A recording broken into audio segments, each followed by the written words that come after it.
startle you. No, that's all right. Are you okay? Yeah, I'm fine. I'm having a problem with something, but... Is it something that I can help you with? No. I just can't read. You gotta be kidding me. Here, I can read the menu. Oh, no. Thank you. I can do this on my own. Appreciate the sentiment. I'm gonna get an order of the...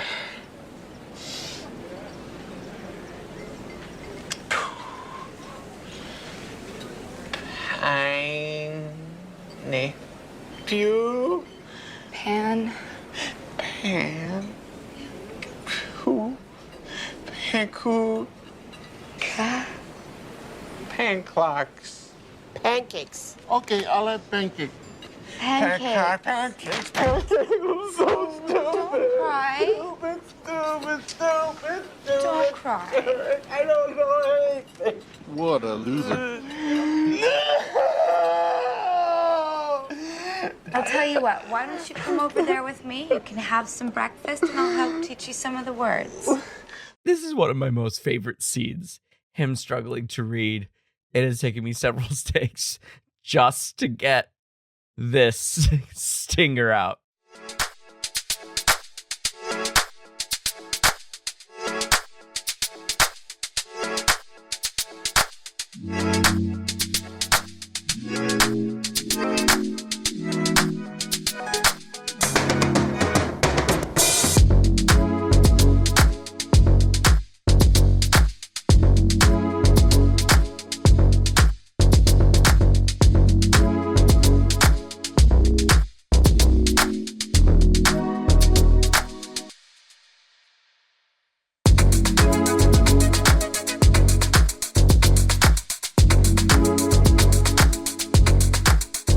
Hey, everybody, and welcome to the Cinema Psych podcast where psychology meets film. I'm your host, Dr. Alex Swan, and today we're going to take a little trip down memory lane. Get it? That's a pun. We're talking 50 first dates in this episode, 50 first dates. And I gotta say, I think it's a little bit of a tragedy, all on me, that it's taken 95 episodes to get 50 first dates on this show. But of course, I also didn't want to make this show all about cognitive psychology and movies made about people with memory issues. So, if you haven't heard of 50 First Dates, a common phrase that I use on the show, where you been? What rock have you been living under? It's a pretty solid rock if that's the case. 50 First Dates came out in 2004. It is now old enough to drink because it came out in March of 2004. It was directed by Peter Siegel. Now, if you haven't heard of Peter Siegel, well, you've probably heard of his amazing slapstick comedy movies like Get Smart, My Spies, more recent, Naked Gun 33 and a Third, The Final Insult, Grudge Match, The Longest Yard, with Adam Sandler. So, a comedy guy, a comedy director through and through. This film was written by George Wing, and it stars, of course, Adam Sandler and Drew Barrymore in their second get-together, although this one was about 6 or so years after The Wedding Singer. But be that as it may, their second outing together. Kind of like his sequel with Jennifer Aniston, although that's technically not two different movies, right? They're playing the same characters. This one, they're playing different characters. Adam Sandler plays a man by the name of Henry Roth, and Drew Barrymore plays Lucy Whitmore. Few other actors that have had big careers, not because of this movie, but in and around this movie. We have Rob Schneider as Ula, a definite native Hawaiian stereotype character. Ula is his name. He has like 4 or 5 kids. Sean Astin plays Lucy's brother Doug, and I'm wondering if Sean decided to put a super lisp on for this movie because of Drew Barrymore's lisp-ish way of talking. She doesn't necessarily have a full-on lisp, but she definitely has a way with her, a distinct way with her sibilant sounds. And so I wonder if they turned up the dial for Doug because of that. I don't know. It's just something that I thought of when I was rewatching this. Dan Aykroyd has a lovely jaunt as Dr. Keats, Lucy's neurologist. Also, I guess, neurologist on the island of Oahu, I suppose. Knows them, the Whitmore family well. And that's probably because of Lucy's extremely interesting, at least from a scientific perspective, medical condition, neurological condition. Amy Hill, who's a native Polynesian actress, plays Sue. This is her film debut, and she's been in a ton of films since then. Alan Covert, who is a common Adam Sandler co-contributor, co-actor, etc. He plays 10-Second Tom, a play on a hilarious concept of what would happen if a human had only a 10-second memory. Blake Clark plays Marlon Whitmore. Blake Clark, also a Adam Sandler staple. I think one of my favorite Blake Clark characters, though, is the rough, deep Cajun accented guy from Waterboy. You barely understand him. He's one of the coaches, I guess. Peter Dante and Jonathan Loughran are also common characters or actors who play small characters in Adam Sandler movies. They have similar roles here. And, Maya Rudolph has a quick blink and you miss it cameo in the role of Stacy. So that's our cast, that's our writer, that's our director. There's a ton of lore about this movie, and we're going to get into some of it.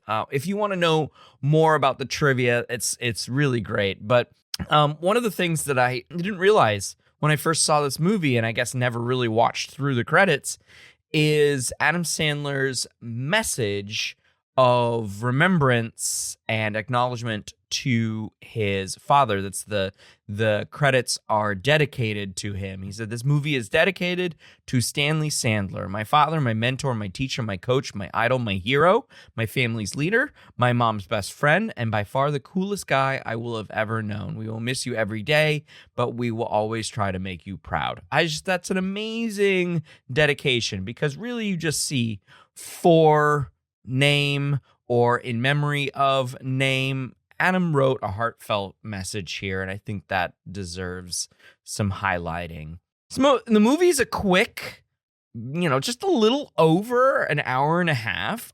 We love these kinds of things. And of course, you may be familiar with the trope of the amnesiac.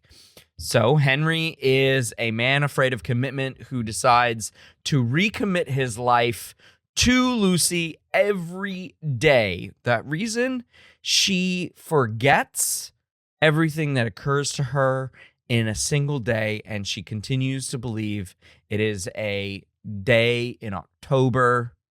It's her dad's birthday, and she continues to think that it's that Sunday, and she does the same routine every day, and her dad and her brother continue that farce every day with her. And by the time we meet Lucy, it has been a little more than a year since the accident that caused this extreme case of anterograde amnesia. Not to be confused with some anterograde amnesia that we've seen in real life, but also potentially a real condition found recently in a couple of real life people, one in Germany, I think, and one in another part of the world.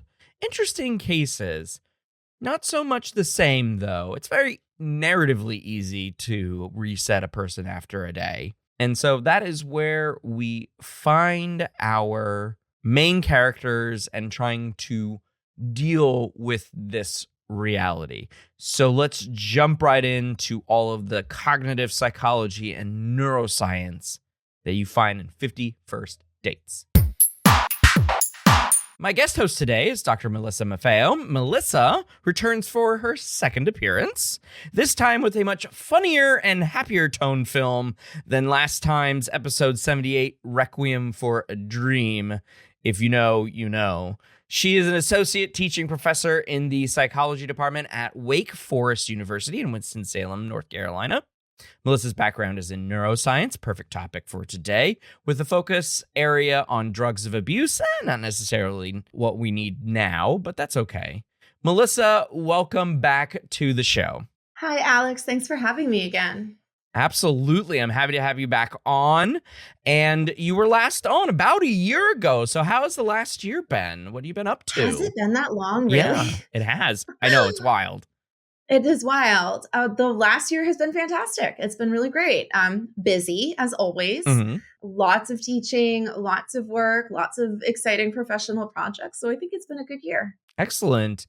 And since we are in about the midpoint of both of our semesters, what courses are you teaching this semester? Ooh, I have a new prep this semester. Ooh. So I'm teaching an upper level physiological psychology course that's only for psych majors. Mm-hmm. That was super fun. And then I'm also teaching psychopharmacology and I'm teaching biological psychology. Excellent. So the new prep was phys psych? Phys psych, yeah. Yeah. Okay, excellent. Yeah, it's pretty specialized psychology class to have physiological psychology. Yes. In addition to biopsych, because that's where I end up having to teach the phys stuff. Yeah. So it's interesting. We're in the process of restructuring our curriculum in the psych department. So next year it's going to look a little bit different than it does this year. So I'm teaching physio again next year. Eventually it will work out so that biopsych is a prerequisite for physiological psych. That makes sense. But at the moment it's not. So it's a little weird. So there's a lot of overlapping information between the two courses. Mm-hmm. So I'm just trying, one, to not confuse myself about what I say in which class, Okay. but also not to have them be too redundant. But it's been a lot of fun today. Today we talked about neural control of appetite, and students got around the room and we started off talking about appetite from a evolutionary perspective, developmental perspective. It was systematic description of behavior. And then we talked about applications of understanding the neural control of appetite. So it ended up coming into a really cool conversation. And then, we talk about obviously the neural control of appetite, all the gut peptides that act in the hypothalamus. And then, we're wrapping it up talking about things like Ozempic and how do those things work. Oh, so nice. It's fun. It's a ton of fun. Yeah, that's really cool. I don't know if I have a good segue for jumping from that to the movie, but... Wait. Hold on. Can I try one? Yeah, go for it. You don't remember all of the gut peptides, so maybe you have temporal lobe damage. Good attempt. Valiant effort. I love it. Okay. So yeah, let's... temporal lobe damage...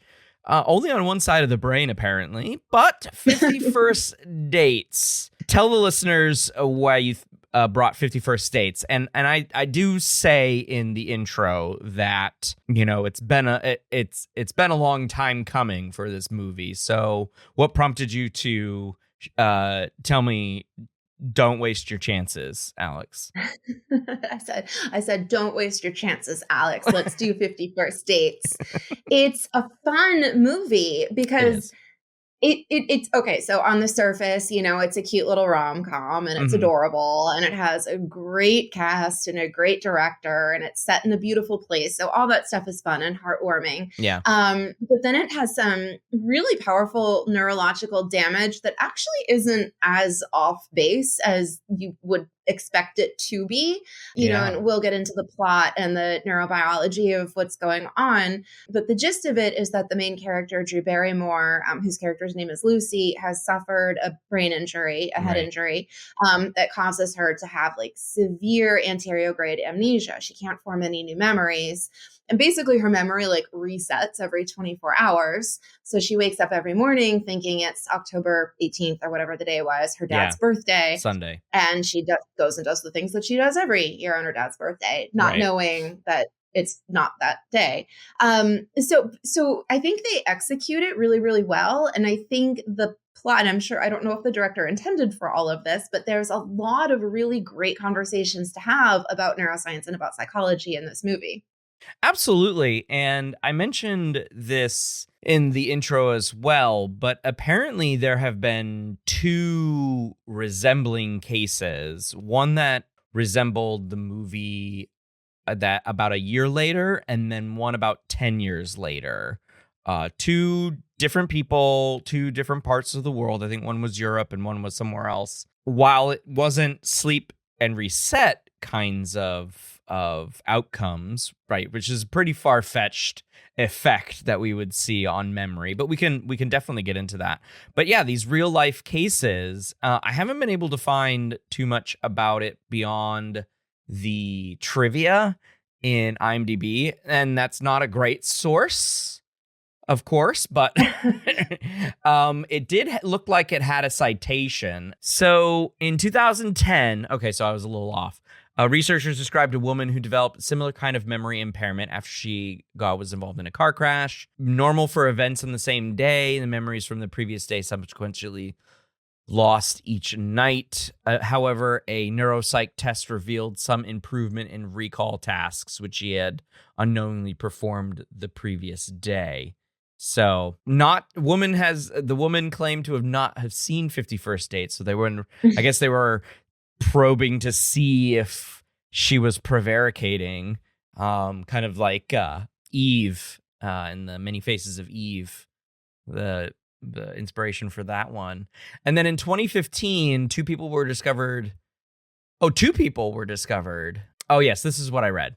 One man in the UK, originally from Germany, he wakes up every day thinking it is March 14th, 2005, because that's the day he underwent anesthesia for a dental procedure, which led to this condition. Yeah, right? Crazy. However, his condition is not a day, it's 90 minutes. So kind of like Clive Wearing, we'll get to, the resetting of the consciousness. The woman every day is October 15th, 2014. She was visiting Kettering General Hospital for kickboxing injury when she slipped and hit her head on a metal pole. Oh. No details about her condition though, which is interesting. Mm-hmm. So there are some like real life comparisons that, I don't know, this is connected to this movie. You don't see these kinds of things when you talk about when you talk about interrograde amnesia, like what is depicted in Memento or what is depicted in Finding Nemo or Finding Dory, right? Because this is a very specific kind of amnesia. Right, Lucy, these are your brain scans here. I'm afraid they show no improvement. The temporal lobe was severely damaged in the accident. But what we believe is the scar tissue here is impairing your ability to convert short-term memory into long-term memory while you sleep. The condition has come to be known as Goldfield syndrome. Who's Goldfield? A brilliant Lithuanian psychiatrist. He himself suffered temporal lobe damage. It took him 4 years to publish his findings because he had to keep starting over from scratch. Obviously, your sense of humor is still intact, and that's here. Magnificent amygdala as well. Doctor, I have a question. Yes, Douglas, I'd be happy to answer it. But as I've told you several times, this is a hygienic facility, and shirts are required in the office. Oh, okay. Nice move. Listen, doctor, this friend of mine's been experimenting a little with steroids, and he's been having a lot of wet dreams. Could there be a connection between those two? Douglas, get off the juice. And as far as the nocturnal emissions, why don't you take a swim, buy a shirt with no holes in it, find a beautiful vagina, and take her to dinner? Tell my friend you said so. In any case, Lucy, your condition is stable, but most likely permanent. Oh, I'm so sorry, dear. But it could be worse. So let's break this down for the listeners. Melissa, what is anterograde amnesia? So the word antero means forward. Okay. And amnesia means forgetting or not remembering. So anterograde amnesia means not being able to form new memories from this point in time onward. In Lucy's case, it was the day of the car accident onward in time. So she could go through her day. The car accident happened in the early hours of the day, the first half of the day. So she goes through the rest of her day, and she can form new memories for the day. But then, like you said, when she goes to sleep at night, her memory essentially resets. So she can't form any long-term memories that are longer than a day after the time of the accident. Her anterograde amnesia is different from real life cases that I mentioned, Clive Wearing. Although I did see your comment. Who did Clive Wearing remind you of in the movie? 10 Second Tom. 10 Second Tom. Hi, I'm Tom. I love 10 Second Tom. I think you should meet 10 Second Tom. Callahan Institute is the leading brain injury clinic in the Pacific Rim. We are funded out of Sandusky, Ohio by T.B. Callahan, the automotive components type.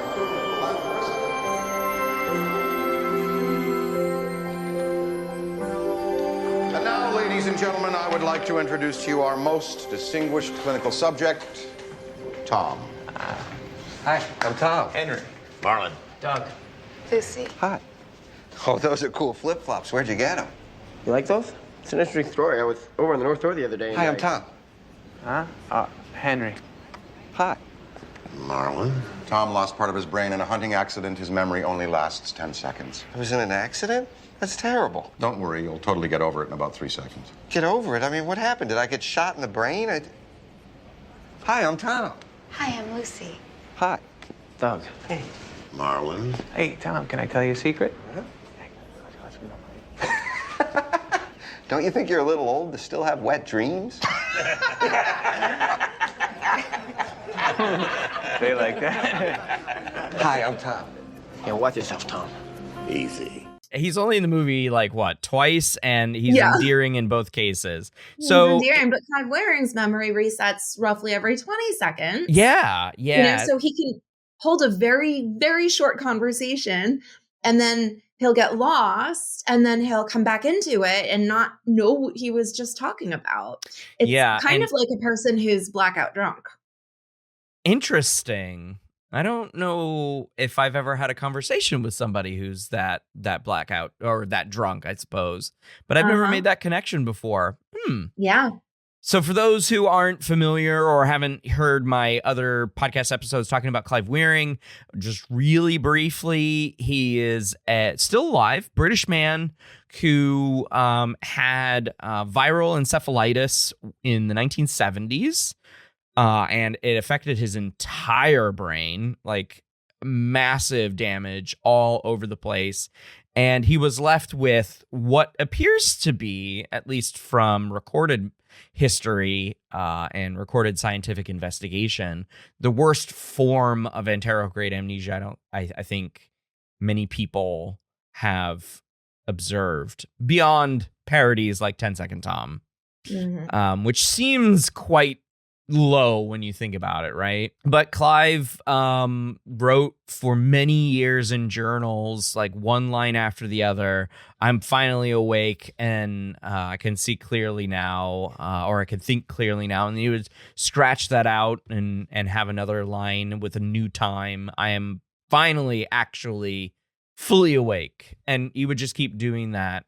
Led to some difficulties, massive amounts of popularity in the 1990s for like documentary purposes, but some of the worst that we've seen quite a bit. And he had also had severe retrograde amnesia as well. And you made this connection. Henry Roth is Adam Sandler's character. And another famous amnesiac is Henry Molaison, HM, excuse me. Henry and Henry. Henry and Henry. I do wonder if that was on purpose. I hope it was. Maybe. I mean, it's 2004. Henry Molaison, I think, had just died in 2003, maybe? I think he died in 2008. Oh, really? Because I remember being in graduate school. Oh, okay. That's fair. So maybe, yeah, still alive. Maybe he was like looking up ways to, the writer was making up ways to make this story work. He was like Henry. Maybe, although I just realized that HM's name wasn't released in '04 when they were writing this movie. So probably a coincidence, but I'm still going to choose to believe that it was on purpose. Aha, a apocryphal coincidence. How about that?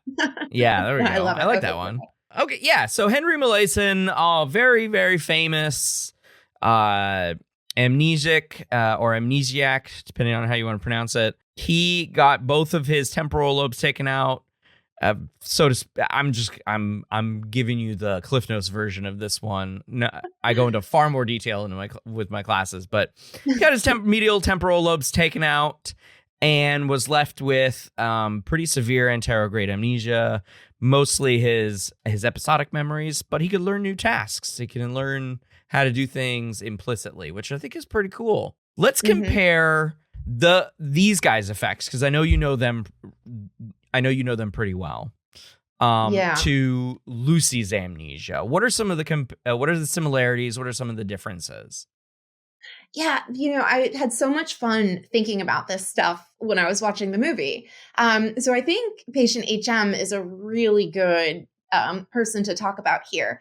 So HM, I learned about him when I was in college as his initials, HM, because he was still alive at the time. Yeah. And we found out his name after he died, which I believe was in '08. So Henry Molaison. And what Henry Molaison had, like you said, was severe anterograde amnesia. So he had this bilateral temporal lobectomy to remove epileptic regions of his brain. From the day of the surgery forward in time, he could not form any brand new episodic memories. Yeah. However, and I think the thing that really tracks with this movie is that he had intact working memory. And then, like you said, he had intact procedural memory as well. So working memory means that he could hold a conversation, right? If I gave him like a word list to memorize, he could do that on par with average adults. Sure. If I asked him about it later, he wouldn't have any episodic recall that I had given him a word list. But he's not like Clive Wearing in that he can have a conversation that lasts longer than 20 seconds. But if you leave the room and come back, he's not going to remember you. Right. And so I think that's really interesting. And Lucy was like that because in her day, Henry Roth met her in the morning at the cafe. They spent a few hours together. It was lovely. And then, of course, at the beginning, Henry didn't know that Lucy had this brain damage. So he goes and sees her the next day like they had planned. And of course, she has no idea who he is. And he's like, what's going on here? Henry would be a little bit like that. He's certainly not as precise as Henry HM. I should just say HM instead of saying Henry, so it's not confusing. Right, that's very true. Patient HM was not like that, right? So he could hold a conversation, but then as soon as that left your working memory or left his attention, it would be gone. It was never consolidated from short-term into long-term memory. And then, like you said, patient HM also had intact procedural memory. So he could learn new skills and tasks and things like that. Right. And the good thing about patient HM, which is different than these other case studies, is that there is so much published on him. Right. There's not as much published on these other case studies. So we learned so much about what he can do and what he can't do and what parts of the brain are responsible for these various memory systems, which we really did not know that before patient HM. One of the other really huge things that came out of research with patient HM is that we understood what declarative memory was. And we were pretty sure the hippocampus had something to do with it, but we didn't know how to measure that in animals. We didn't know how to separate declarative from working memory, et cetera, in lab rats. Yeah. So some people who study, behaviorism ended up developing a task, the delayed match to sample task and the delayed non-match to sample task that can be done in rodents. That is a measure of declarative memory that kind of gets around working memory. So it allowed us to really study this a lot more effectively than we were able to before. I want to go back to the hippocampus. Let's talk a little bit about the brain here and connect again, like HM to Lucy's situation, right? So in the movie, we hear from Dr. Keats, Dan Aykroyd, and he says that when her and her dad had the car accident, and we see a flashback in slow motion with respect to this, but not really anything happening during the accident. I think they just like flipped the car over with nobody in it and did a little bit of movie magic for you to imagine what may have happened in this like flashback. But he says to Henry at the time, when he wants to know about this, and this is a day where Lucy learns about her accident and her condition, explains that she hit her head and got temporal lobe damage. So for the listeners, let's connect like the hippocampus, which you just referred to being a center for declarative memories, and the temporal lobe, and what other structures might be involved in memory making. Temporal lobe is the chunk of brain tissue that's right behind your ears. Mm-hmm. And buried in the temporal lobe is a structure that's called the hippocampus. And it's called the hippocampus because the word hippocampus is Greek for seahorse. And if you were to dissect out a hippocampus, it's roughly in the shape of a seahorse. Right, yeah, you can Google that and see some really cool images. So what we know about the hippocampus is that, like we said before, it's crucial for the consolidation of short-term to long-term memory. And there have been some really pivotal studies that were done in neuroscience back in the 70s that proved that the cells in the hippocampus actually change. They become physically more connected to each other when learning happens. So we believe that that's the process that underlies this. We're going to say the word consolidation again. That's the conversion of short-term to long-term memory. So that happens in the hippocampus. And then there's other regions surrounding the hippocampus too, such as like the entorhinal cortex. It's all in the same general area. Yeah. Patient HM, all of that tissue had been dissected out of his brain. So he had a very severe case. If we have cases of a person who lost only the hippocampus, they are still going to have declarative memory loss, but not nearly as severe as patient HM. Yeah. So HM lost quite a bit of brain tissue. Now, once the memory exists in your long-term storage, it won't necessarily live in the hippocampus. The hippocampus doesn't seem to store long-term memories. And we know this because patient HM had memories from his childhood. Right. So he was able to talk about, where he went to school and who his teachers were and who his friends were and all that stuff, even after he had a surgery. So that tells us that those memories live in other places in the brain. So what we think the hippocampus does is provides enough brain, like neuron activation in the neurons that contain that memory. And if you think about a memory as a physical thing, like as a physical representation of an experience that you had, you can kind of imagine it a little bit better.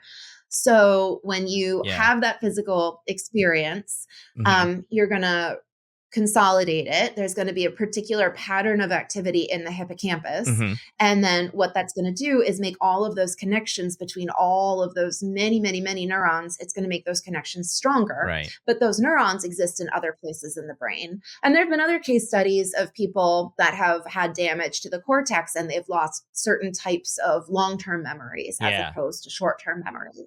Yeah, so it's a good biological dissociation of like where we put things for storage, right, in the cortex quite a bit, but it takes some time for that to like move. I kind of liken it for my students as like a slow moving snail out of the hippocampus and into the cortex, right? Because for HM, he lost about 3 years prior to his surgery as far as what those memories were. And so those snails hadn't got out of the hippocampus just yet because they were moving a bit too slow. And so it takes a while, right? We experience something, we can relive it really vividly and well, in close proximity to when that happened. Once it gets out into the cortex, it's like a little bit harder to reach, a little less vivid, less details, all of that stuff. So the hippocampus really is like a good memory making machine. And it's like a really tight factory, right? Where a lot of things are happening all at once. And I think it's a great description of it, Melissa. I appreciate that because I think I'm going to take some of what you said and incorporate it into my spiel when I give this talk. So let's go to Awesome. Lucy then. So Dr. Keats says temporal lobe damage. What do you make of that based on the outcomes, the observable outcomes, right? Because they haven't cracked open her skull, only have as their brain scans. So what do you make of his basic description? Yeah, I mean, obviously it's very, very vague. The temporal lobe does a lot of things besides, cover the hippocampus. Right. And she doesn't seem to have any other kind of sensory impairment. Right. So, the psychology students will know that the temporal lobe is famous for housing the primary auditory cortex. Her audition appears to be intact. The temporal lobe also plays a big role in some higher level visual processing. Again, her vision appears to be intact. So she doesn't really seem to have any other deficits besides this interesting memory thing that she's dealing with. So I guess what I imagined was that she hit her head in the accident, like behind her ear or whatever. And it showed a picture of, she was pretty banged up in the picture that they showed. Right. I guess some kind of blunt force trauma put pressure on the temporal lobe. Maybe it caused some kind of swelling in a really specific area.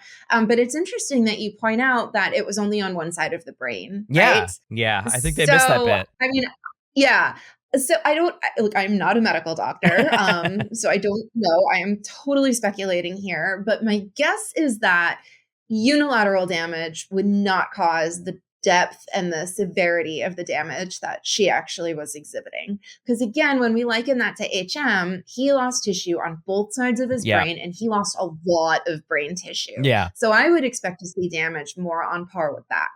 Right. And I would say that you're going to find yourself in a lot of suspension of disbelief gymnastics for trying to say, on one side of the brain, and that's why it's like a mixture of the two. She gets to relive this day over and over again, but then resets every night when she goes to sleep. And it's like, well, what if it happened the other way around? What if it was the other side of her head? Like, would she just like relive? Would she just consume new memories while she's sleeping, and then not have any idea what's going, maybe Clive Wearing during the day if it was the other way around? So a lot of a lot of gymnastics going on for describing it. We'll go ahead and let Dr. Keats have his temporal lobe damage. Listen, it's a good attempt at some neuroscience in a comedy movie. I agree. Just describe she had a bump on the noggin and it affected her memory, right? Because they could have just said that. I appreciated the neuroscience in it. And again, like, it wasn't that far off. It wasn't as far as I would have thought that it would have been in a movie like this. So right. I appreciated it. Wow. I don't know who you are, Henry,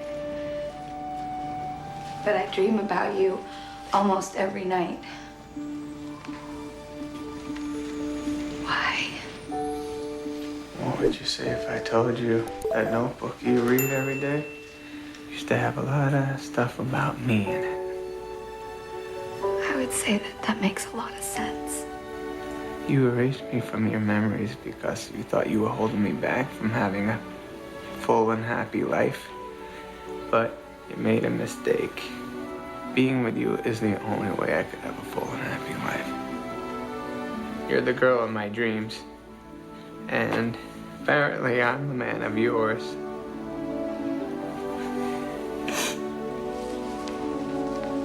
Henry, it's nice to meet you. Lucy, it's nice to meet you too.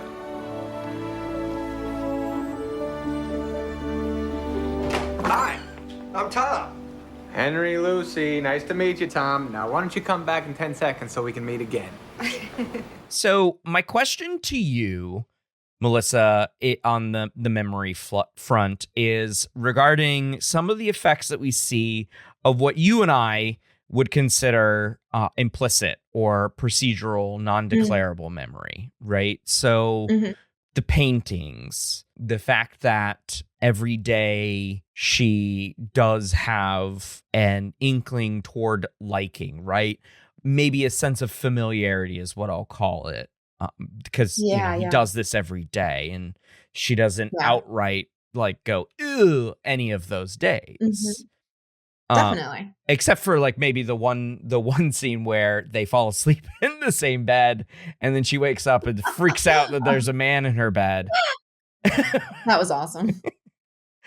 But like he says right after they get up from sleeping that like he does this every day, and she manages to fall in love with him within 24 hours. So there's got to be something there, right?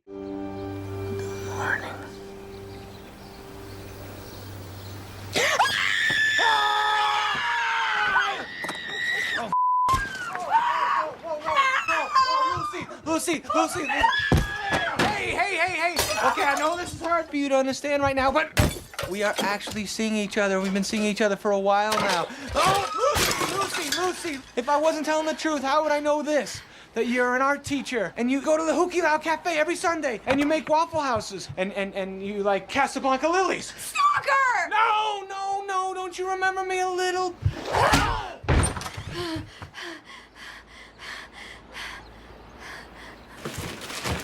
Well, I may not be able to kick your my sister sir can. Thanks, buddy. The little Sammy Sosa's a bit shook up, but she'll be okay. She's watching the tape as we speak. Good. How's my temporal lobe looking there, Doc? Don't worry, you're not going to suffer any short-term memory loss. What kinds of things would explain these little hints, these little soupçons of knowing? So I have a few things. The first thing, and that this is immediately what I thought of when I saw this in the movie, was back to patient HM.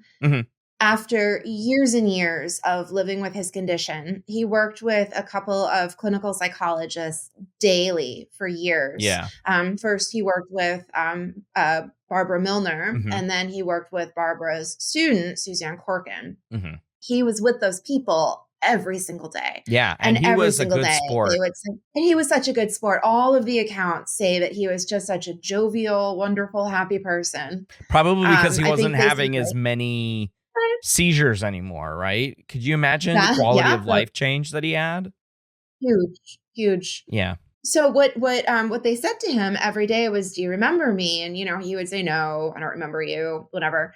But then later on, over time, he would be, like, "You seem familiar to me." And then he would say, "Did we maybe go to high school together or something like that?" And obviously that wasn't it. So that tells us that some kind of aspect of an emotional memory is somewhere outside of the hippocampus. Right. There's lots of brain areas that are involved in emotion. The limbic structures are big ones. And so what I'm thinking with Lucy is, especially since this is more than just, a doctor-patient relationship, this is a romantic relationship, it's physical attraction, it's love. Those things are very powerful, and those feelings are very powerful. Lucy got classically conditioned to, Henry's voice, to the way his hands smell like fish. To what his face looks like. So there are parts of her body, and probably, a very pituitary gland too, right? So she's probably having some hormone release at the site of his face, and her peripheral nervous system is responding to that. And all of these things are coming together, and she might not have any explicit declarative memory of him the first time she sees him every day, but she's listening to her body, and her body is saying, like, this person is a source of comfort. This person is a source of happiness, which I think is really cool just that by itself. But then also, and we all have had the situation where we're classically conditioned about something related to, like, someone we have a crush on, right? Like, you see like a car that's the same car that your crush drives, and you're like, oh my God, is it them? And like, you feel your heart. Exactly. Lucy's doing that, and she doesn't have a declarative memory of it, but her body is still doing it. And that tells us too that these feelings are outside of, well, whatever temporal lobe damage she had. Right. Yeah. Whatever temporal. I almost like think it's a full-on case of deja vu with a bunch of other bodily feelings, right? So it's deja vu wow. plus or super deja vu or something like that in relation to that. And we see it at the end of the film where, you know, she had said, I think you need to leave my life, and he agrees, and they get rid of all traces of him from her life, and she ends up going in and living at the memory facility that Dr. Keats runs, where 10 Second Tom lives. And I had a wonderful scene where a guy is trying to draw and he can't draw, and somebody else comes up to him and says, "Hey man, that's really good." No, it's not. Yeah, you're like Picasso. Really? No. It's wonderful. That was so cute and sad. But she opens the door to Henry, and filling a room with all of her paintings is his face, right? And so I made a note about the fusiform face area, the FFA, and I don't know of any research of like probing that area for past facial recognition. I know it's obviously a area of the brain that responds to expertise, visual expertise, faces being one of the things that we are experts at. But I don't know if there's any like past, and I was curious if I'm way off base here or not.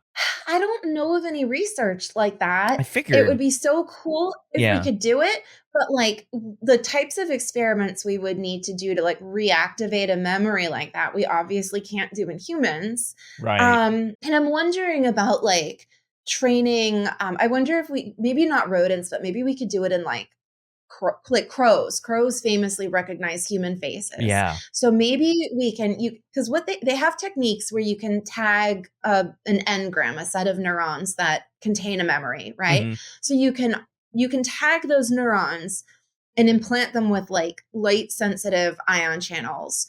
And then using like really cool techniques, you can turn on the cells that contain only that neuron, only that memory. Yeah. So we could take like, I'm spitballing right now, but I'm getting really excited about this. I think we need to, I was going to say we need to write a grant, but we'll take some crows. We'll tell some other people to recognize. Yeah. We'll take some crows. We'll train them to recognize your face.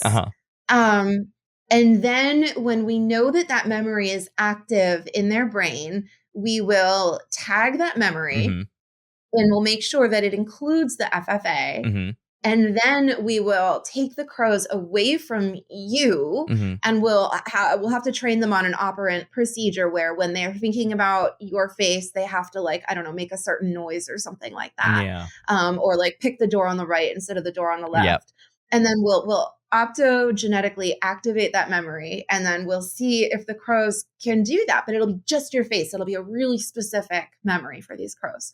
So that's my experiment. I don't know that it's been done. We cannot do it in humans. So I don't know the answer to your question. Yeah, I figured that was the case. Sounds like a really cool experiment though. I'd love to have crows remember my face. Corvid birds are amazing. I talk them up so much in any class that I can, because I'm like, you guys don't sleep on crows, man. They will come after you. There's a reason why a group of them is called a murder. Oh my God, yes. So don't turn your backs on them or harm them in any way, because they will get their friends together and they will ruin your day. So I guess all right. So the off base on the face. So that's okay. I'm okay with that. But at least there is some familiarity there. So if it's not the FFA, then it's some other thing pulling her, some other portion of her brain pulling her. Right. Which would make a ton of sense. So she says she dreams his face every night. Yes, right? The dreaming. It's hard to study dreaming in humans. But one of the things we know is that we do most of our most vivid dreaming during REM sleep. During REM sleep, we have a pattern of brain activity that goes from the pons to the thalamus, to the occipital lobe, none of those structures in Lucy should be damaged from the information that we have from Dr. Keats. Right. So all of those structures are involved in some level of visual processing. So what happens, and this is why our dreams are filled with such vivid visual imagery, because we're literally activating visual areas of our brain when we're in REM sleep. Right. So if this memory or like feeling of Henry has bypassed the hippocampus, that's okay. It can still exist. The visual representation of Henry can still exist in her occipital lobe. It can still exist in the vision areas of her thalamus. Yeah. So it's running through her mind while she's sleeping, and then she can remember that when she's awake. Which is wild because we don't really dream in a way that would give us any sense of a progression of time, right? Dreams sort of exist outside of our perception of time. So her dreaming of Henry does not impact the start of her new day. No, which is it's wild, so cool. right? Yeah. And with your conditioning example from earlier, she watches.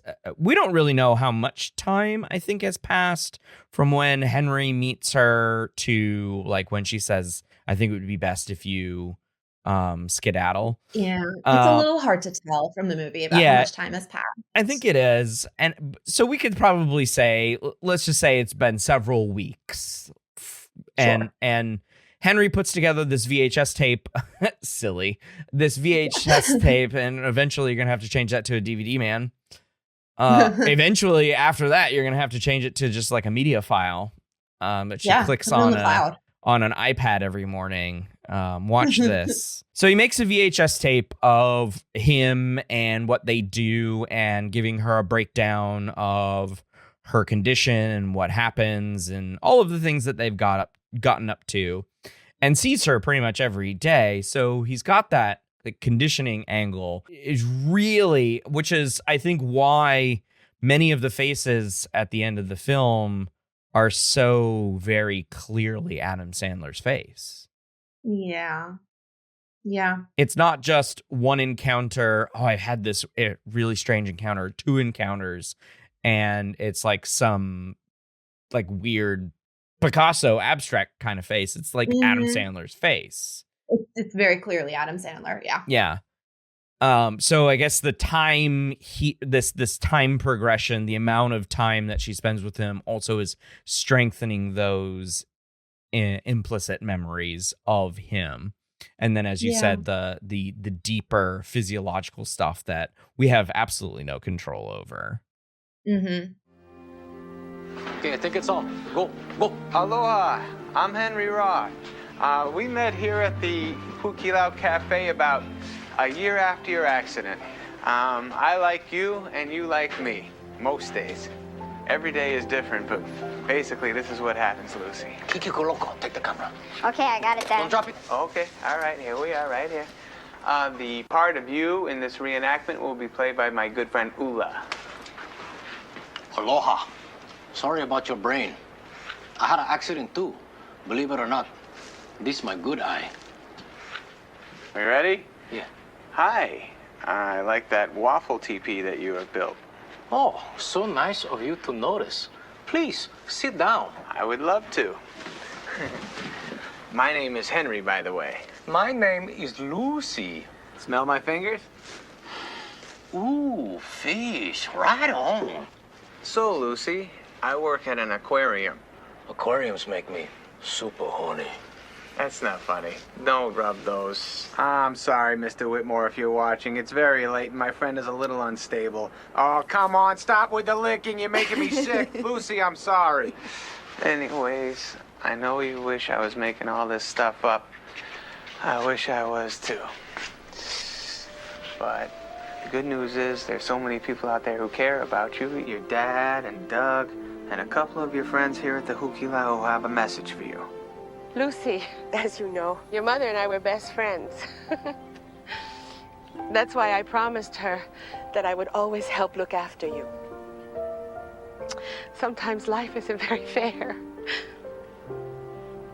but we still have you. Oh, and if you were wondering about this guy who's making this tape, he's okay. Lucy, just so you know, since you lost your memory, I became governor of Hawaii. Nah, just kidding. I'm too smart. Walaliku, get your brother out the dishwasher. So whenever you're ready, we'd all love to talk to you and answer any questions you have. And you're the best, Lucy. Aloha. There's one thing, though, that I wanted to point out that is inaccurate about the portrayal of Lucy. And that goes back to HM, right? HM was able to improve on tasks, as we said. But Lucy doesn't seem like she gets better at anything the following days. Yeah, procedural tasks. Yeah. So she can't learn any new skills, apparently. Mm-hmm. Yeah, she doesn't seem to be able to. It would be interesting to see like her painting from, day 1 to day, I don't know, 365 or whatever. Because, I mean, she's clearly a skilled artist, but we don't know how that changes after her condition. Yeah, I mean, those paintings are pretty damn good. You'd think she'd be able to like sell them, even if she was living in a memory facility. Like, get that stuff out of there. Definitely. But HM was able to progress at tasks. One of the main tasks that I tell my students is the mirror tracing task, where he makes as many mistakes as a normal, quote unquote, normal control would do when they first started learning the task or switching hands to a mirror tracing task. And a mirror tracing task is you trace a shape with your main hand covered, right? Whether you're doing left or right. And so the only way that you can see to do the task is through a mirror. And so everything's backwards. And of course, I tell my students, you'd probably make mistakes on the first go around, right? And they're like, yeah. And then I'd say you probably get better, though, as you did more and more and more of it. And then multiple days afterward, right? And I'm like, yeah. And then some people will say no because they don't think they have any coordination whatsoever. And then I showed them the graph of HM and how he makes a ton of mistakes the first day and the first few trials, and then he gets better, and then he comes back the next day and he's like makes no mistakes, and then he comes back the next day. And he's like, I've never done this before. And then they're like, wow, how are you so good at this? And he said things like I've heard that he would say things like, I guess I must be a natural talent at this or something, something along those lines. But in a gracious kind of a non-arrogant tone, I guess I'll say, right? He's like, I'm a really good person at this. Like he was like, yeah, I guess I'm pretty good at it. I don't know. And my students are always floored that he gets better at it. But you ask him every day, hey, have you done this task? Never seen it before in my life. Yep. And yet he gets better. So wild. Which is so wild. And then it gives so much evidence to this idea, again, of multiple memory systems, right? Absolutely. So those procedural memories are really based in the basal ganglia, which is an important motor structure in the brain, which for HM, it was perfectly intact. And presumably for Lucy, it's perfectly intact too. Presumably, unless, she had got like a spear in her head and it just attacked the medial temporal lobes and the basal ganglia far a little bit deeper in there. It's entirely possible. Comedy injuries is what they are, right? People just get up and they're fine. Yep. So I wanted to, you mentioned consolidation a few times, and I wanted to round out this discussion of the neuropsychology of all of this with a little bit closer look at consolidation. So remind us again what consolidation is and when we mostly do it. Ooh, Alex, consolidation is the conversion of short-term memory to long-term memory. Excellent. And drum roll, we mostly do it when we're asleep. Nice. Yes. So my conjecture is that Lucy is failing at this part. Yes. Something's up with her sleep because she is doing the opposite of what she's supposed to be doing during sleep. Right. And maybe it's the side of the bed she's sleeping on, or maybe it's the side of her head that she's sleeping on. You know what? That's probably it. The head thing. We should Yeah. ask her to switch and see what happens. That's science, right? That's science. You know, Research. for all the things that dad and bro do to keep her caught in this, Sunday loop, you would think that they would try something different, right? But why is it that consolidation happens during sleep? Is sleep a special time for the brain to do this?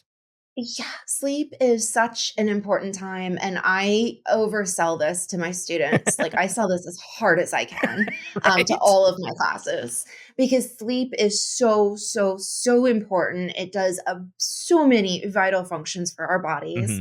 And memory consolidation is really just one of them.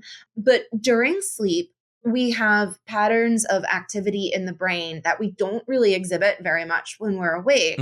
One of these patterns of activity are called sharp wave ripples. Okay. And so what these sharp wave ripples do are thought to help promote those connections between neurons that contain the representation of the sensory experience. Interesting. Okay. So essentially what's happening, what we believe is happening, is that when you're sleeping, these sharp wave ripples are happening, and they're happening in the same parts of the brain that were involved in whatever it is that you're practicing when you're asleep. Okay. So to give an example, in rodents, because this is more of my background, in rodents, if you're measuring brain activity when the rat is in a sleep state, what we can see is that the parts of the brain that were active during learning of the task are also active during the rat's sleep period. That's fascinating. Okay.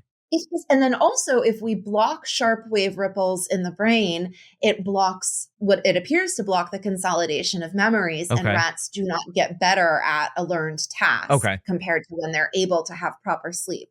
So we're pretty sure that something about these sharp wave ripples is underlying the neurobiology of learning. So presumably Lucy isn't having this. Maybe, like what I was thinking about as I was walking to my car today, I was thinking about the GABA receptor, because I talked about the GABA receptor today in my psychopharmacology class. And so the GABA receptor, it responds to the primary inhibitory neurotransmitter GABA. Yeah. And when that responds to it, it inhibits the cells. It makes the cells quiet down. And there are a couple of really specific times when this doesn't work right. So people that have treatment-resistant epilepsy, some of them have a mutation in their GABA receptor, so that when GABA is present, instead of the cells quieting down, they get more active. Oh, interesting. And I was wondering if Lucy had something wacky like this. Interesting. So okay. instead of sharp wave ripples, we know that we know a lot of the molecular biology that underlies this, and we know it involves the neurotransmitter glutamate and two specific types of glutamate receptors. So I'm wondering if instead of activating her glutamate receptors, if they're becoming like actively blocked, like what would happen during an alcohol-induced blackout state. And I'm wondering if that's what's happening to her when she's asleep to make her forget everything. Maybe she's not remembering. Maybe the memories are being actively blocked in her brain. Yes. Conspiracy, Dr. Keats. Maybe he's not a very good neurologist. That is fascinating. You had mentioned to me before we started recording about the blackout drunk, and it just now dawned on me. Quite the connection. I like that hypothesis for this movie. It's not anterograde amnesia in the sense that we note in the literature. It's she's getting wasted every night. That must be it. Yeah. So, and I love talking to my students about this. So like what you and I were chatting about, like 10-second Tom is kind of like someone who's blackout drunk, right? And I teach, I think I've told you about this in a previous conversation, but one of the courses I teach here at Wake is a first year seminar that's on alcohol. And we talk a lot about the neurobiology of alcohol. We talk about the pharmacokinetics and pharmacodynamics of alcohol, but we spend a lot of time talking about alcohol addiction and alcohol abuse, particularly as it that pertains to, 18-year-old college students. Right. And so this might come as a surprise to you, but a lot of 18-year-old college students binge drink. And What? when they binge drink, I know it's crazy. It's shocking. But when people binge drink, there's such high levels of alcohol in the brain. And alcohol is a central nervous system depressant. Mm-hmm. And it does that by two ways, right? It increases the activity of the inhibitory neurotransmitter GABA, Right. but it also blocks the activity of the excitatory neurotransmitter glutamate. Mm-hmm. Glutamate is crucial for forming memories. Glutamate is crucial for consolidation of short-term to long-term memories. Mm-hmm. So that's why people in blackout drunk states, they don't form any new memories because their memory making brain mechanics are completely shut down. Right. And I always tell them, you can tell if someone's in a blackout state because they tend to repeat themselves a lot. They repeat their own stories because they don't know that they just told that story 5 seconds ago. I don't think I've heard that before. Oh, that's too funny. Okay, I'll keep an eye out for that next time I'm with a bunch of people drinking like crazy. I think those days are long gone by, but still. Oh man, if anybody that I hang out with gets blackout drunk, there's probably an underlying problem that needs to be investigated, right? Oh. Yeah. Tags don't expire for 7 months. It expired May of this year. No. They expire May of next year. Officer, I think there's been a misunderstanding. I don't. This is ridiculous. I'm not paying for this. It's October. Excuse me, can I borrow this? Look, October. Lucy, let's go back inside. What? Having a bad day, Doug?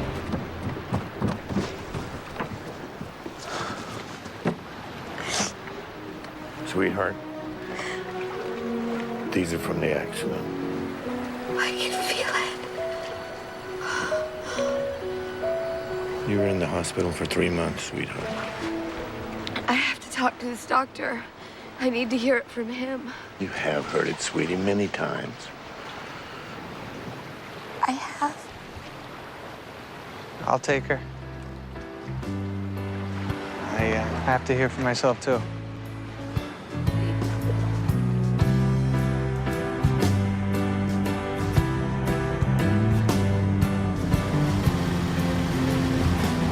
Doug, just take this, okay? I can't look at it anymore. It's gonna be all right, Luce. Don't call me Luz. I barely know you. Sweetie, you're sort of dating him. But Sorry, I'm not better looking. what else happened since last October? What about my students?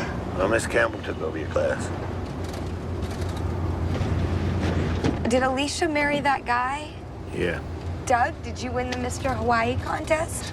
I didn't know there was gonna be a urine test. Wow. Do we have sex? No, we don't. Just so everybody knows that. We want to. Just get.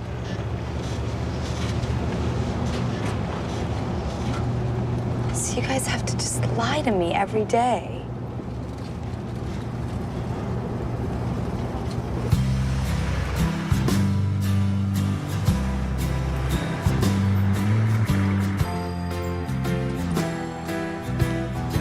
Hey, Lucy, good to see you again.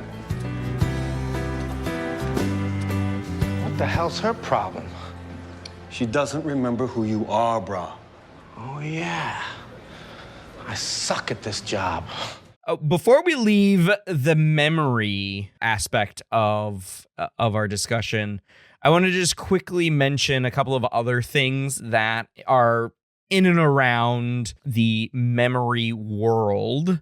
And it has to do with what memory researchers or like caregivers tend to call it, which is compensation, right? So there's a deficit to memory. And so both the person with the deficit and the people around them engage in these compensation strategies and behaviors. So, and I'm not even talking just about people with amnesia. I'm talking about dementia patients, specifically Alzheimer's patients, and any other kinds of memory deficits out there. They use external aids to structure their lives, right? So what were some of the things that pretty much dad and brother do?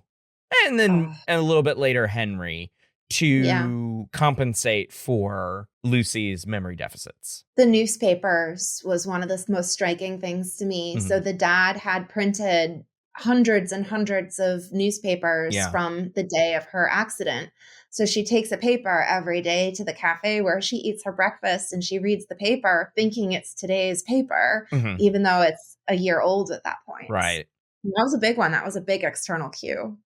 Big external cue, also involved, highly involved. Oh my God. But it does set up a small point of conflict, or at least maybe not conflict, but despair for Lucy, because somebody tells her it's a different date, and she's like, wait, what? And then she looks at the newspaper, and then she goes to the newspaper stand and sees that her paper is wrong, and all of these papers are the same date, and it's a year advance. And so that, that was what they called a hard day.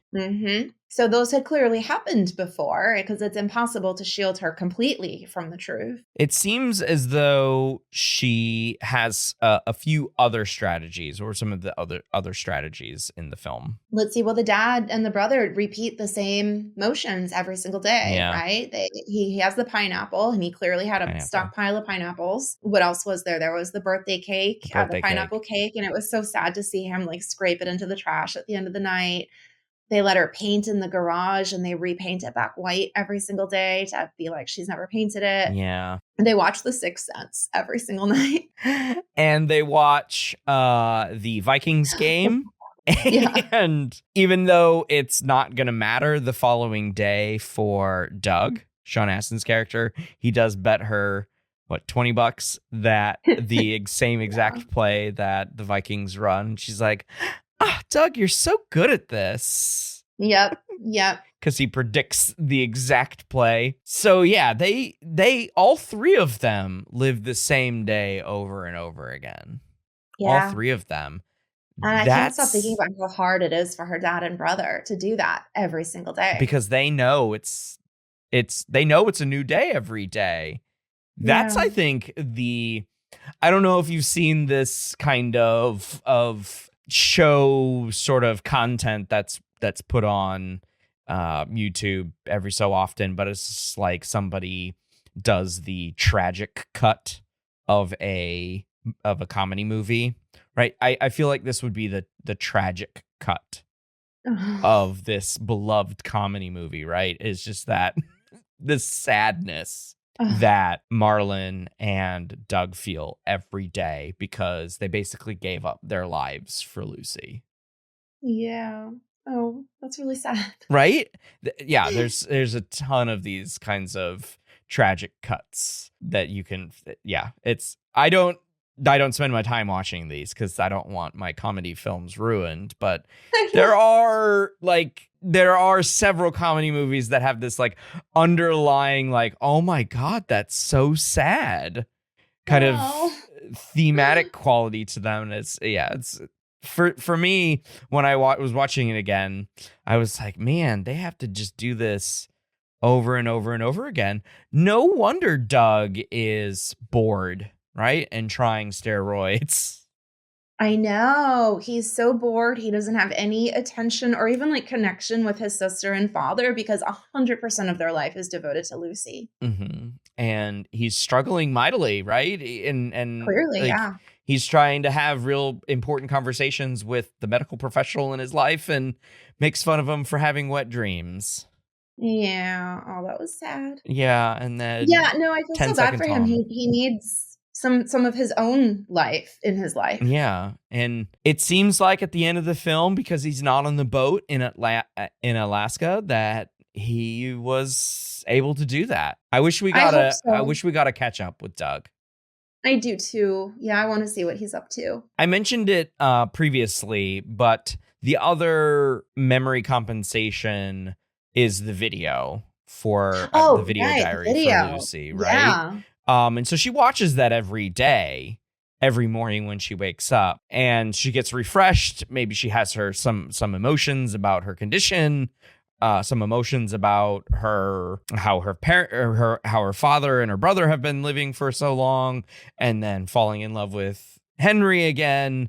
We're back to that one, of course. It's a lot to do every day. But it's something, a lot to do every day. And what cognitive toll to learn all that about yourself before you even had a cup of coffee in the morning.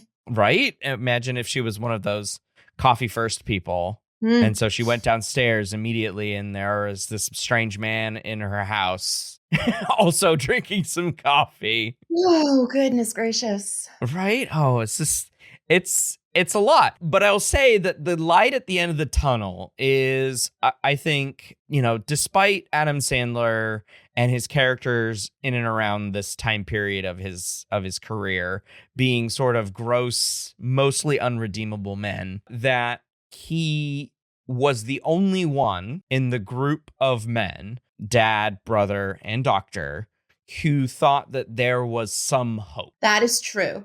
That is true. And that's what he had a lot of hope for her. And that's what he had really, really, really wanted to see through is to investigate that hope.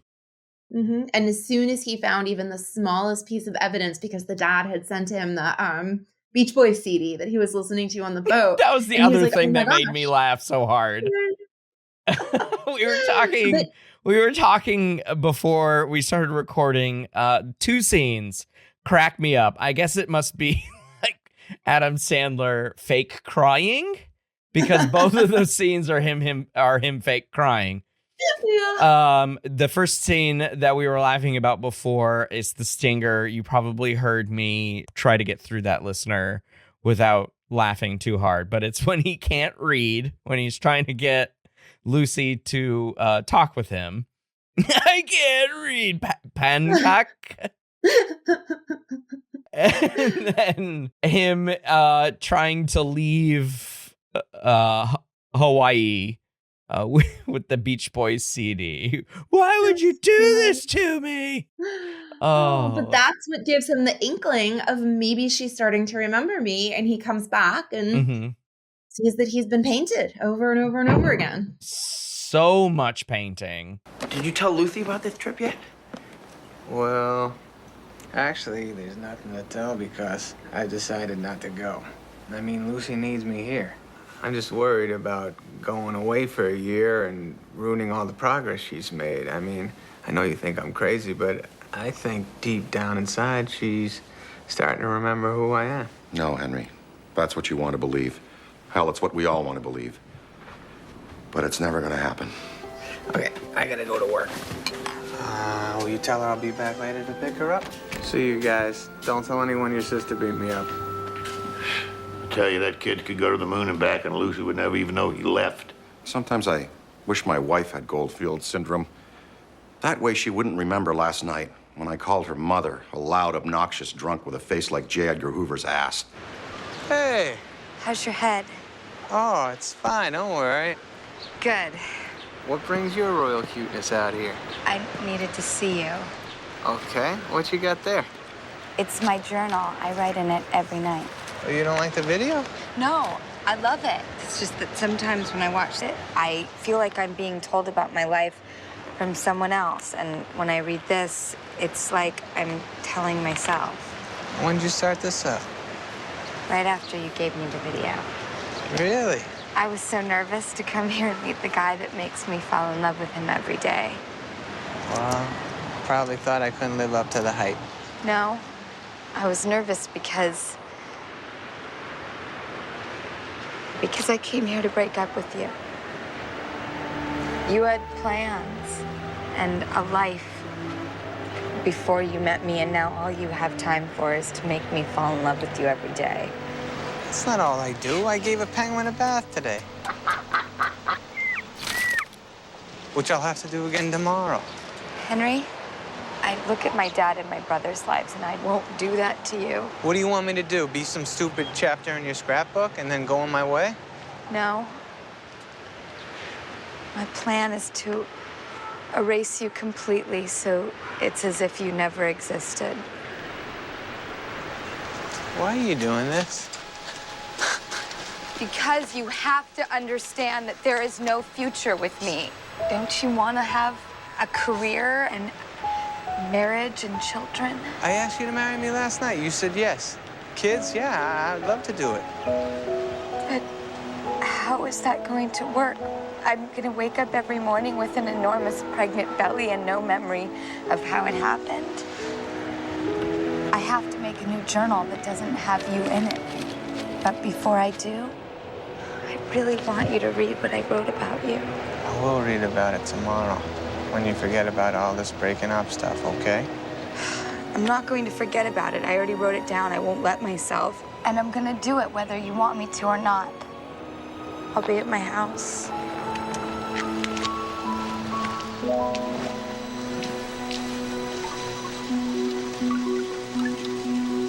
Okay, type this one in there.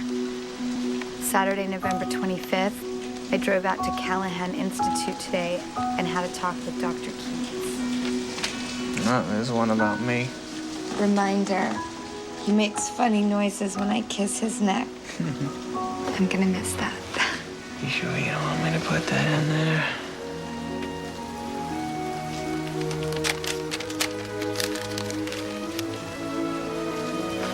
We can skip that one. Oh, let me read it. We made love tonight.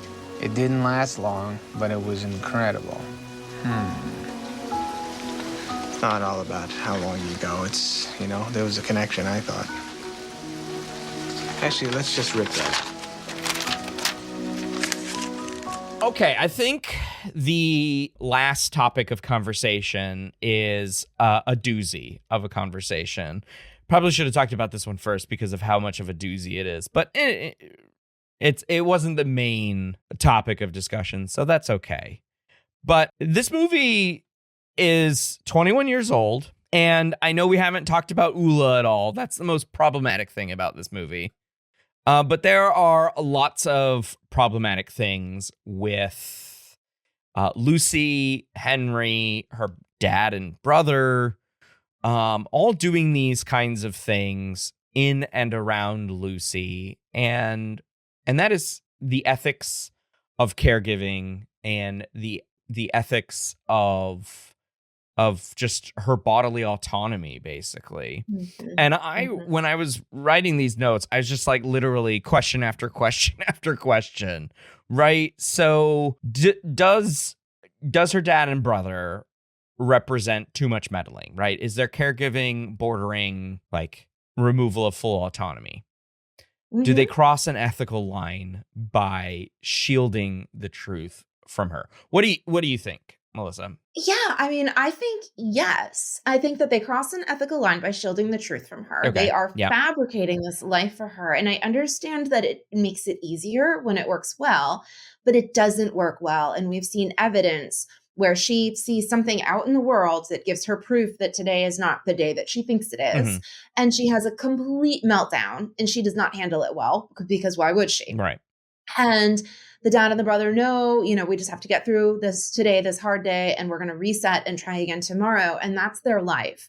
So they are, like I said, fabricating this reality for her instead of trying to support her and help her through it, which, like you pointed out, Adam Sandler was really one of the only people that did that. But I have a lot of problems with Henry Roth in this movie.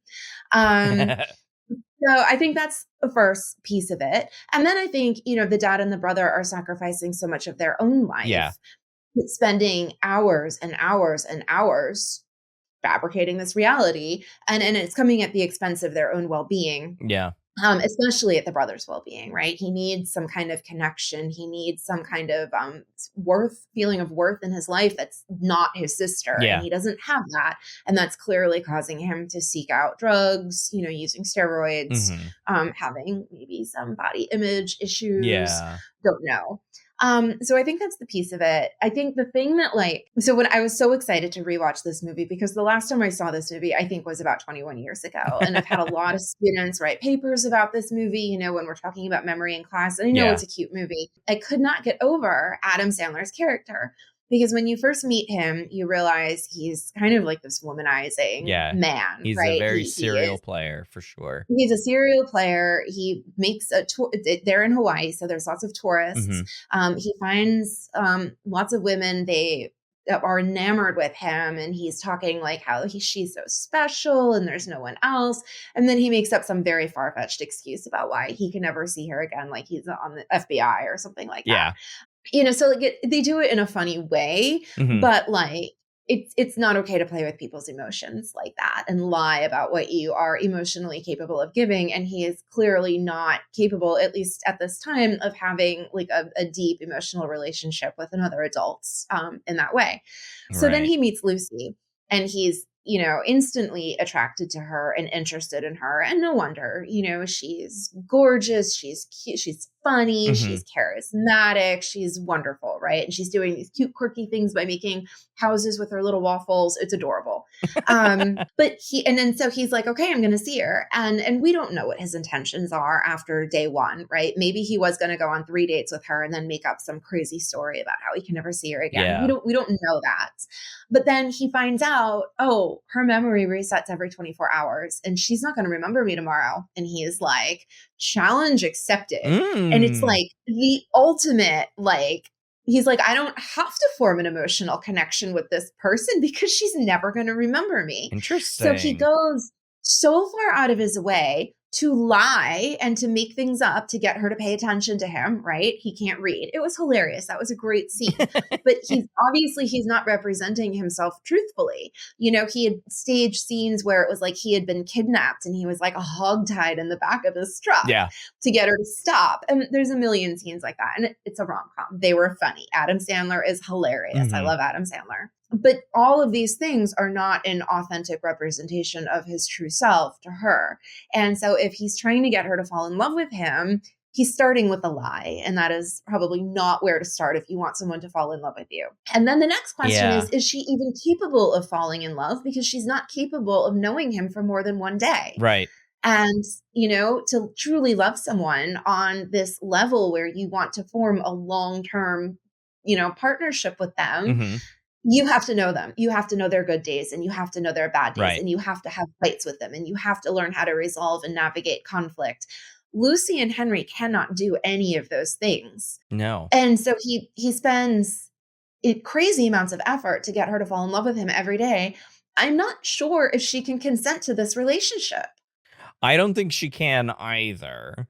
But at the same time, she has to live her life, right? And so if she, I guess, for lack of a better word right now, acquiesces to the situation, does that constitute her consent? And of course, for two adults consenting about whatever it is that they want to do, we're obviously starting with the assumption that their memories are both intact, right? Yes. And won't repeat. And one or both won't repeat the next day. Now that, going back to what you said about blackout drunks, maybe both. But yeah, I agree that the question is open, and I think that this is a perfect question for a class on ethics. Because I don't think you can answer. I don't think you can answer this question. I think wherever you come from, whatever side you're on, quote unquote, on this debate, there is no moral good on either side, and there's no moral bad on either side either. Yeah. Really, it's all going to be personal. It's going to be personal bias and personal preference pouring into whatever side of this debate that you're on. But I don't think it can be answered because the only person that can answer this question doesn't remember the day prior. And so I think this brings up another interesting point. And I agree with you. Lucy needs to live her life. And if it's fun for her to hang out with Henry, and clearly they get along really well and she's having a great time with him, that's fantastic. So it seems like, I think probably she is consenting, but I still question that. Get legal documents. File that paperwork, right? Yeah. So what is Henry getting out of this? That's That's less. That's the ick factor for me. And that makes me want Lucy to stay away from him. Okay. Because he clearly has a lot of emotional issues. Mhm. He is not capable of deep emotional intimacy. So in one sense, he found the perfect woman because she doesn't remember him. But like, he is not going to get his emotional needs met by that relationship. There is no possible way that he can. And he appears to be fine with that. So maybe if it's two consenting adults and clearly the relationship is going to be lacking what many adults would seek out in a long-term romantic partnership, they don't have that. Mhm. And I guess if that's okay, that's okay. But I question that. And then the other thing that we haven't really talked about yet is at the end of the film, we see that they have a child together. Right. And, obviously we don't know to decide to have a child is not a decision that you make within a 24-hour span, right? No. It's going to take days and weeks and years of thoughtful discussion to make a decision like that. What kind of parents are we going to be? How do we want to raise this child? What values do we want to teach this child? So, again, presumably they have agreed on these things somehow. But then what about the poor child who is unable to have an emotional relationship with her own mother, who is in her life every day? Right. And we see Lucy come out and Henry says, "Oh, you have a child. Do you want to meet her?" And the child is like, "Mommy, hey." And, obviously they do that every single day. Yeah. But what kind of emotional damage is that going to do to that poor kid? That poor kid. That's who I felt really bad for at the end of the movie. That poor faceless child that never looked toward the camera. I agree with that. I do want to add this when you were talking, this popped into my head. I wonder if Henry enjoys being with Lucy because all he was doing previously was having like one night stands. And so he just has a one night stand every day with her. And so he really does one night stand with the same person every day. Every day, one night stand. And so I guess that's what he needs. Yeah, maybe. I would suggest that he sees a therapist. Oh yeah, absolutely. I mean, I will give the requisite takes all kinds, but yeah, absolutely. From coming from a psychological health perspective, there's something there that is deeply rooted.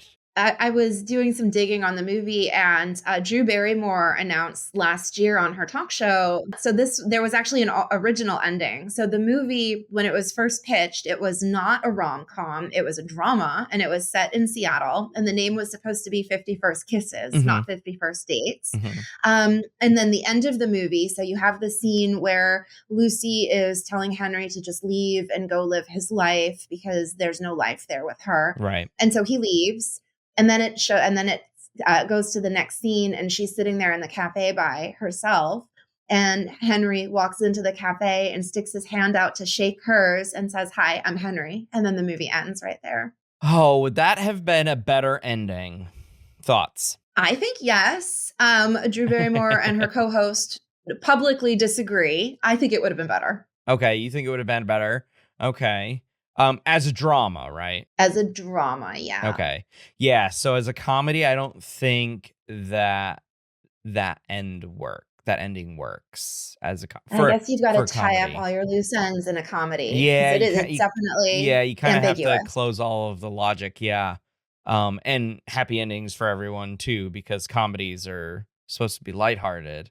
Because it's not billed as like a black comedy or a dark comedy, right? It's a full on slapstick, and so it has to have that feel good bit at the end. So don't get me wrong, I think that is a feel good for sure, because he ignores her, right, in that ending. She says go away, so to speak, and he doesn't. Right. He starts the next day with introducing himself. But I think for the purposes of an Adam Sandler comedy, I think Adam Sandler probably required a lot more finality to the situation. Yeah, I think you're right. Regardless of how absurd we just said the ending is. They're on a boat, right? They're on a sailboat in Alaska, because that was his not Hawaii. Right. So imagine how startling that would be for her. They have a kid, and the only other person that appears to be on the boat is Grandpa, Lucy's dad. So you gotta wonder how difficult every day on that boat is. Oh God, I can't even imagine.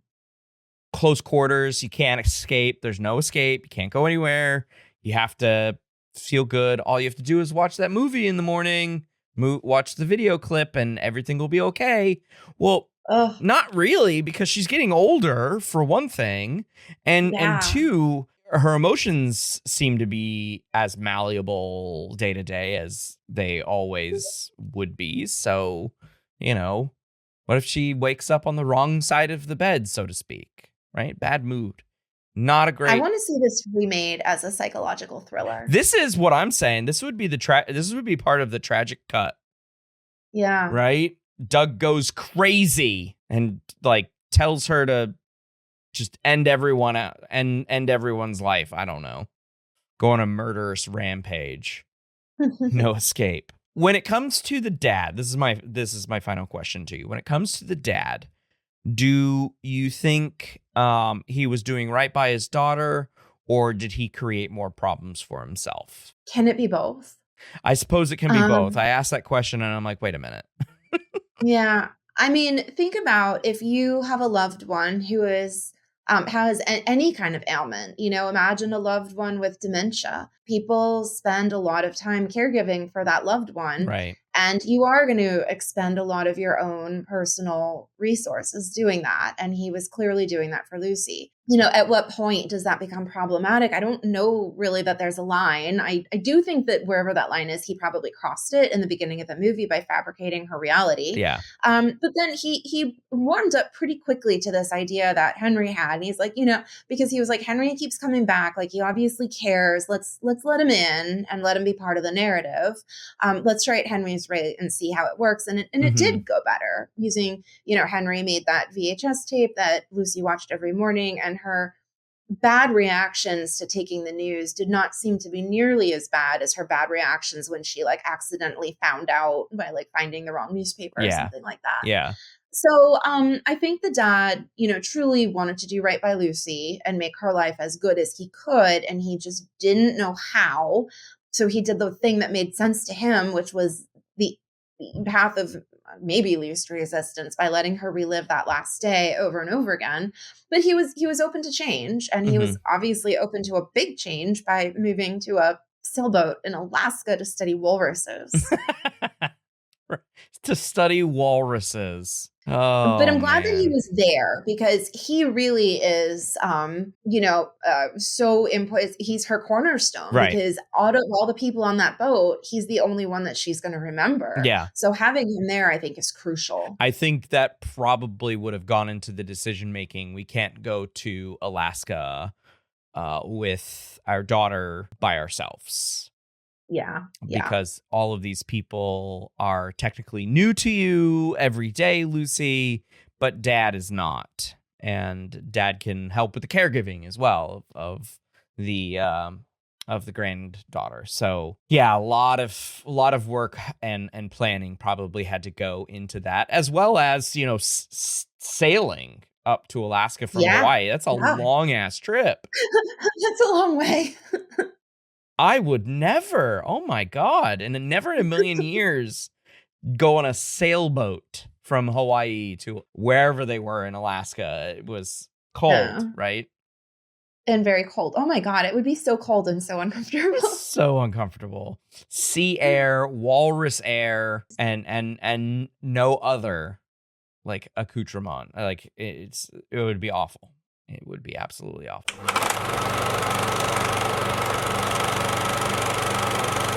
Well, I want to thank Dr. Melissa Maffeo for joining me to discuss 50 first dates. Before we say goodbye, Melissa, is there anything you'd like to plug where folks can find more about your work and such?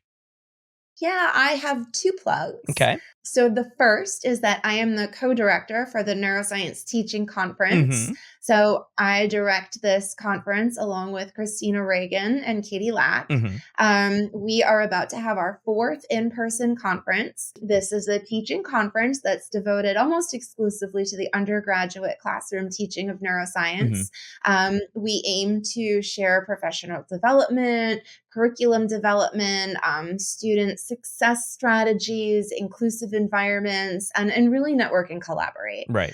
So the conference is in Winston-Salem, North Carolina at Wake Forest this summer towards the end of July. And maybe we can put the website on the show notes. Yeah, sure. I can do that. Cool. So Absolutely. it's www.neuteachingconference.org. So that, or you could just email me and I can send you all the information. I will. That is fine too. I will put that in show notes, and one of these days I'll make it out there when I don't have young kids to watch over the summer. I understand that. Yes. Oh, but I'd love to. completely I've never understand been that. out to that part of North Carolina before. I've only been to Charlotte. Well, we would love to host you, Alex. We would love Excellent. to have you at the conference. Awesome. The second thing I would like to plug is something that I know I've told you about before. So last time, a year ago, when we talked, I was working on a project, and the project has made some headway. Excellent. Yeah, so I have good news to share. So I have recently finished writing a book called Science of the Supernatural, Critical Thinking for Mind and Brain. The book is now in the last phase. It's in the copy editing phase. Okay. So it has been accepted for publication. I expect it'll be in print towards the end of 2025 Okay. is my hope. Okay. But it will have an online presence before that. So we will certainly make sure to blast that when it comes out. Oh But my that was God. a really fun project. It's I'm about so excited. yeah, thank you. Like it's been a passion project. As you know, Yeah. you were there basically for the inception of this project. Right. So yeah, it walks the line between perception and reality. And what it explores is like the neurobiological and psychological phenomena that might happen to cause us to think that we're having a paranormal experience. So it does that from many different angles, and it was such a fun project to put together. So it's going to come out through Cambridge University Press sometime, hopefully towards the end of the year, and I will keep everyone posted about when it will be available. Okay. Yes, please do. I will keep looking at it. Is it going to be a paperback? Yes. Okay. Oh, yes, that is going to get purchased and read in like full on hand mode.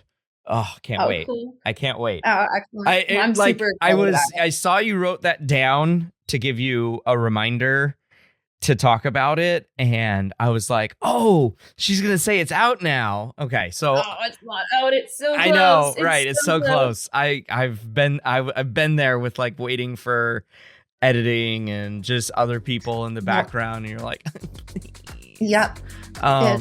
So I am super excited for you. I'm super excited for that. And thanks again for joining me to discuss 51st Dates. It was so good to have you back. Thank you, Alex. It was so much fun. And that's going to do it for this episode. Until the next one, thanks for listening.